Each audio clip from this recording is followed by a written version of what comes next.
विद्यालयों के अध्यापकों को भी देने का काम किया।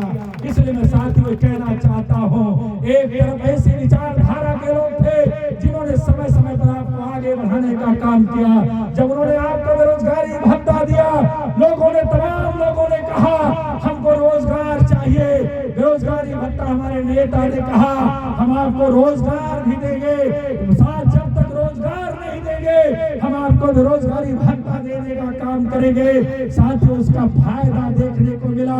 जो हमारे गांव की बेटियों को कम सा इंटर पास करने के बाद ब्याह दिया जाता था, जो उनको विदा कर दिया जाता था, हमारे नेता ने जब बेरोजगारी भत्ता देने का निर्णय लिया, मैं दावे के साथ कहना चाहता हूँ, जिन बेटियों की शादी इंटर के बाद हो गई थी उनको उनके सास और ससुर ने अपने बहुओं को भी पढ़ाने का काम किया था। उसके पीछे हमारे नेता की सोच थी कि जब बेटी पढ़ी लिखी होगी, बहू पढ़ी लिखी होगी, तो आने वाले संतान अपने आप पढ़ी लिखे पढ़ने लिखने का काम करेंगे। अभी आने वाले समय में कल ही महात्मा फूले की हम लोग जयंती मनाने की तैयारी कर रहे हैं। उनका याद इसलिए मैं करना चाहता हूँ कि जब उनको विद्यालय में हम आते हैं तो बिना सावित्रीबाई फूले का नाम लिए हुए, बिना बाबा साहब डॉक्टर अम्बेडकर का नाम लिए हुए हमारी बात पूरी नहीं हो पाती है। क्योंकि जब हम विद्यालयों में घुसते हैं तो एक तरफ बेटे दिखाई पड़ते हैं, एक तरफ बेटियां दिखाई पड़ती है। वो देन महात्मा फूले और सावित्रीबाई फूले की है।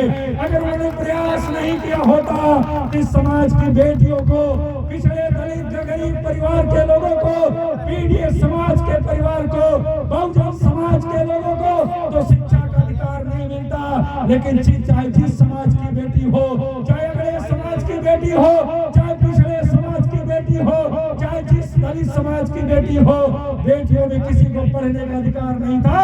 उसको अगर किसी ने दिलाने का काम किया तो उनका नाम ज्योतिबा फूले और सावित्रीबाई फूले है। वहीं पर दूसरी तरफ हमारे तमाम किसान परिवार के लोग हैं जो अपने बेटों को पढ़ाने के लिए कभी कभी गरीबी की बात किया करते हैं।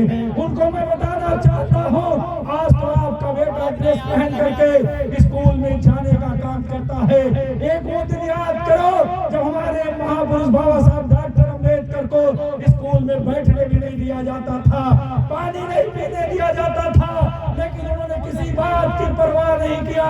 कभी उन्होंने गरीबी को आने नहीं आने दिया, कभी उन्होंने अपमान को गहना पहन करके केवल पढ़ने का काम नहीं किया, बल्कि विद्वान बन करके देश को एक संविधान देने का भी काम किया है। इसलिए मैं कहना चाहता हूँ कि आपकी जिम्मेदारी बनती है कि जब तक आपके बेटे और बेटियां पढ़ना चाहे आप उनको पढ़ाने का काम करेंगे। क्योंकि शिक्षा से बड़ा कोई गहना नहीं है, शिक्षा से बड़ी खूबसूरती नहीं है। इसलिए इस विद्यालय प्रांगण में आपसे अभिभावकों से निवेदन करते हुए, बच्चों से आग्रह करते हुए और यहाँ के अध्यापक बंधुओं से निवेदन करते हुए कि शिक्षा के क्षेत्र में हम लोगों लायक जो भी जरूरतें होंगी, मैं आपके क्षेत्र का विधायक तो नहीं हूँ, मैं दूसरे क्षेत्र का विधायक हूँ, उसके बावजूद भी मैं प्रयास करता रहता हूँ कि आप लोगों के सुख दुख में शामिल हो सको। उसके बावजूद भी मैं आपको भरोसा दिलाता हूँ कि मैं जिस लायक हूँ इस विद्यालय की सेवा के लिए समर्पित रहूंगा।